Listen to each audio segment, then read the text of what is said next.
Tere tulemast Vanapaugu põrgu kööki. Suvi on siis oma viimases otsas, viimane kuu hakkas pihta, juba käib. Lapsed varsti kooli, puhkused läbi enam-vähem. Ja usun, et liha söömisest, grillimisest on vast juba mõneks ajaks isu täis. Kuigi veel kuu aega annab veel süüa. Siis on pikem paus kuni jõuluni ja seal läheb siis uue hauga jälle lahti. Vaata, mina teen täna hoopis sellist asja, see on ka liha, aga see on tükeldatud kana külgmise käiguosa ülemine pool, kust on kont välja võetud. Õige retsept näeb küll ette seda teha sellest vileest, aga kuna see vilee liha on nii kuiv ja tuim, et siis ma otsustasin, et ma kasutan seda kintsuliha ja võtan kondi välja, see on hea mahlane liha tegelikult. Ja see on mul hakitud nüüd, siis ma näitan, see on hakitud sellisteks tükkideks, et tal on sellised pisikesed tükid. Vaata, ma ei taha sõrme kokku aega, et umbes sellised. Ja kuna see kanaliha üldiselt on selline lödi, kui ta on värske ja selline lödikas. Ma võtsin kondi välja ja siis panin need tükid mõneks hetkeks sügavkülma ja siis oli hea neid tükeldada. Praegu need on nüüd jälle ilusti ära sulanud ja see väike edasi-tagasi külmutamine ei tee midagi. Võib-olla salmonelloosile mõjub hävitavalt. Kes veel ei teadnud, siis salmonella ei ole kunagi siin munas sees. Salmonelloos on siin munakoole peal, kui teda on. Ja kanaga on samamoodi, et kui sa kana ostad mingi poest või mingid kintsud või koivad, siis on ta ikkagi seal naha peal või kuskil, aga ta kuumtöötlasel muidugi hävineb. Ja nüüd on mul selline pätiplaan. Ma tahan teha sellest hakitud lihast, tahan teha selliseid kotlette. Aga need ei ole nagu tavalised kotletid, see on selline nagu selline, ühesõnaga, nagu ma nüüd sulle näitan. Ja siis sa saad aru, miks ta on teistsugune. Siin on nüüd mul 5 sellist keskmise suurusega kintsu. Ja siin on mul vaja siis 2 muna. Need on kanamunad. Kujult näeb välja selline, ülemine ots on peenem, alumine ots on jämedam, siin otsas on tal tavaliselt õhk. Ma ei tea, mille pärast siin õhk sees on.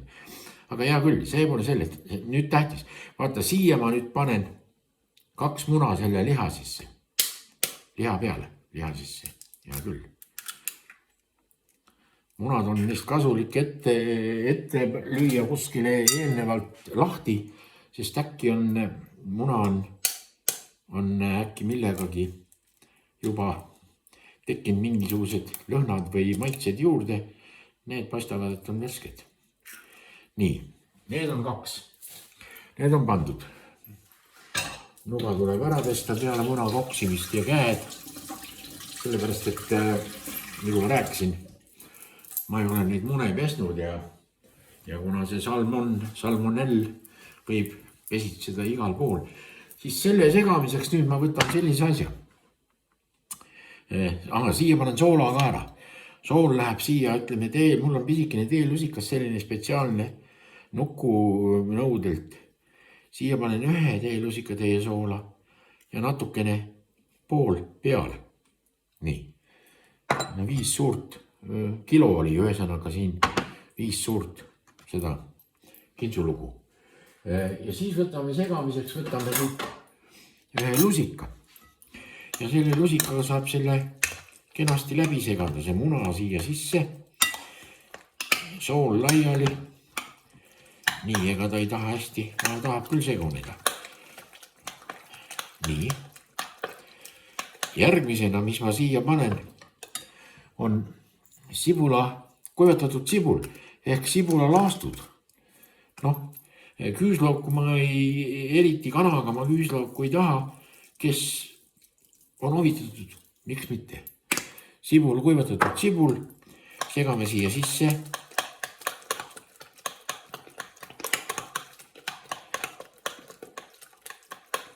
Nii, vaata nüüd, mis ma sulle räägin. Nüüd on eriti keemiaklass. Siin on nüüd mul niimoodi. Siin keskel on oregano, siin on suitsupaprika pulber, siin on hmeelissuneeli, siin on tera tšillipulber ja siin on koriander ja avatett. Ja selle värgi kõik raputan nüüd siin segamini ja see värk läheb siia peale. Kuna selle ma segan ka siia sisse. Nii. Tuleb taoline.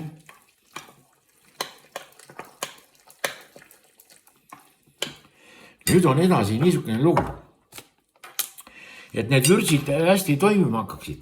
Siis on soovitanud kõik kõvemad kokad ja ma ise ennast küll kõvaks kokaks ei pea, ma olen siuke asja armastaja. Soovitavad tilgakese panna suhkrut, siis need vürtsid hakkavad paremini esile tulema, et sa tunned ka, et mis siin ikkagi on.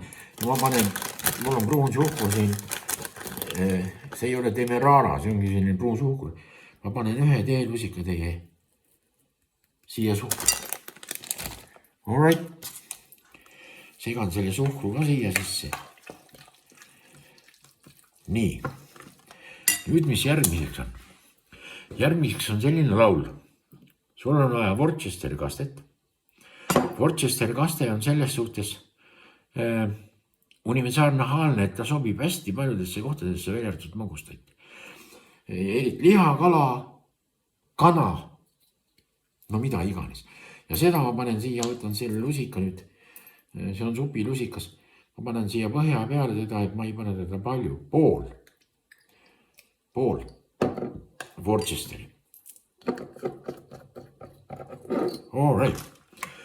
Nüüd segan selle Worcesteri. Okei. Ja siis on mul, kes mäletab, kes ei mäleta, kes vaatas seda tegu või ei vaatanud, mul on siin veel seda Carolina barbecue kastet. Seda ma panen 3 desertlusikatäit. Nii. Väga timm. All right.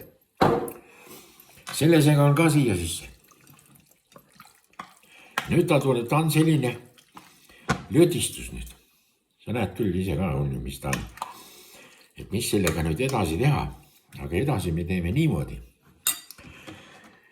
Et see nüüd peab natukene aega sul seisma, enne kui sa hakkad teda küpsetama. Ja küpsetamine käib niimoodi, et sa paned panni peale toiduõli natukene rohkem kui tavaliselt. No umbes nii, nagu sa teed mingeid pirukaid või pontsikuid. Ja siia nüüd läheb jahu.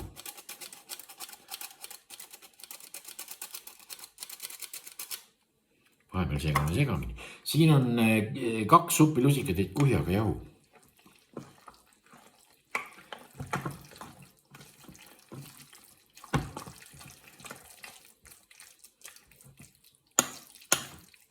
Jagad matsu, jah? Siit tuleb hea mats, ma kujutan ette. Nii, natukene veel panna.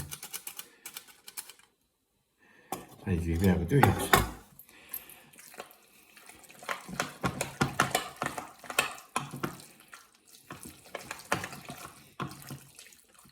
All right. Ja nüüd kõige lõpuks läheb siia tilk õunaäädikat, sagu põhjas, see on see õige õunaäädikas. Siia panen tilga õunaäädikat, see tilk tähendab seda, et ma panen 1 ja 2 supilusikat. see on 5% või 6. No heal juhul 6. Ja nüüd segan selle segamini ja jätan kuskil tunniks ajaks jätan selle käärima. Käima käärima. Ja siis võib seda niimoodi, et kui sul õli on kuum, vaata nagu sa pontsikuid teed, siis võtad selle lusikatäie seda paned sinna panni peale, patsutad ta natukene allapoole ja kui üks pool on pruun, ilusti krõbedaks, siis keerad ringi teise poole ja siis paned hetkeks kaane peale. Et see läbi veel sealt imenduks, see aur ja värk. Et ikkagi, et seda salmonelli oleks. Ja ma arvan, et peaks tulema õudselt hea. Suvi on ju suur, vaata, suvi on suur igasuguste show'de ja etenduste aeg ja kontserte ja suvetuure ja kõike. Aga oli üks selline vanem tsirkus ühes väikelinnas, mitte Eestis, meie naaberriigis. Oli väikelinnas väikest tsirkus ja see oli omadega juba pankrotis, inimesed ei käinud ja kedagi ei huvitanud enam need nööride otsast seal rippujad ja klounid. Ja siis tuleb sinna üks mees tsirkuse direktori juurde ja ütleb, et teate, homme saab olema täissaal. Pange kuulutused üles täna õhtul, et homme toimub tsirkuses etteaste, kus lövi sööb pealtvaatajate silmi all ära elusa inimese. Pannaksegi kuulutus, kõik suured kuulutused, kõik olid üleval igal pool. Järgmine päev oli juba 2 tundi enne etendust. Tsirkus rahvast täis, inimesed võtsid taburetid kaasa, istusid taburetide peal. Kõik viimiseni välja müüdud. Siis lükatakse rataste peal lõvipuur areenile. Areenil astab ka prožektorite valguses mees püstoli töö peal ja igati uhke läikivad riided seljas.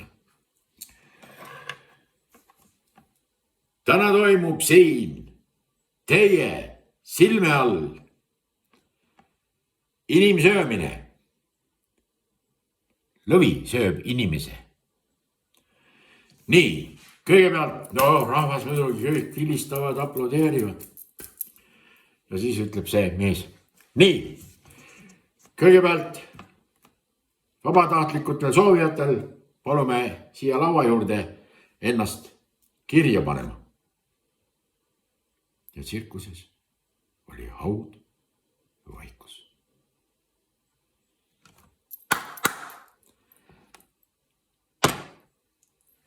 Seda tasub proovida. Kuigi ma ei ole ise proovinud.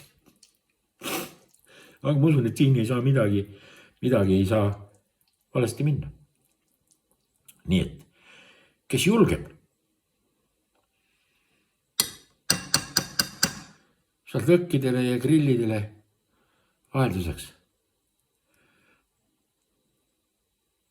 Why not? Miks mitte? Proovige. Ja kohtume.